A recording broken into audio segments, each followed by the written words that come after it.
Темпирана бомба лежи во цистерната која е сместена во кругот на Охис, велат поранешните работници. Според нив, ако таа не се пренесува по шини, големи биле шансите таа да експлодира, зашто внатре имало запаллива материја. Пред камерата извадија документи дека течноста во цистерната била отровна и предизвикувала трајни уштетување кај луѓето, иако надлежните кажаа дека место за паника нема. Ова многу поопасно сето тоа што го имаме ние во моментот, убаво имаше да напис дека е тоа Чернобил.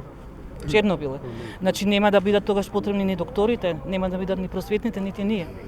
Они се ослонија на нешто друго многу, што го заборавија многу битното за животот на луѓето. Ни треба доктори, да, ама здравјето не е пред се.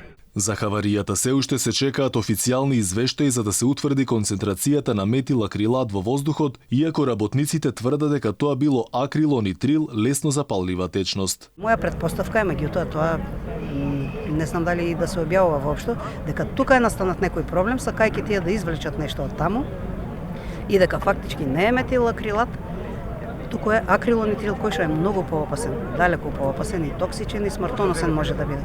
Гигантот кој некогаш хранел над 5000 семејства, сега е реална закана по здравјето на жителите од овој дел на Скопје, но и пошироко. Останатите 11 опасни материи кај фабриката сега се спакувани во специјални буриња и се чуваат во магазин, но никој нема одговор што се крие таму. Собственикот на фирмата Екоцентар 97 Владо Момировски во телефонски разговор за Алфа рече дека не истекле 6 тони контаминирана вода со метилакрилат, туку само 2. Истото го каже и вчера, но не пред камера. На прашањето зошто, вели дека новинарите требале да го прашаат, а не сам да кажува. Не беа излеани 6 тони, туку само 2 тона. Вие бевте таму, требаше да прашате. Што беше кажано вчера, толку е. Во врска со шините, Момировски за Алфа призна дека тоа е проблем, ама сега рече дека не било важно, но не сакаше да го емитуваме јавно ова признание. Течноста рече ќе се преточела во автоцистерна, оти сегашната била хаварисана и не била за употреба. Преточувањето, вели Момировски, немало да предизвика опасност, оти ќе било херметички изолирано.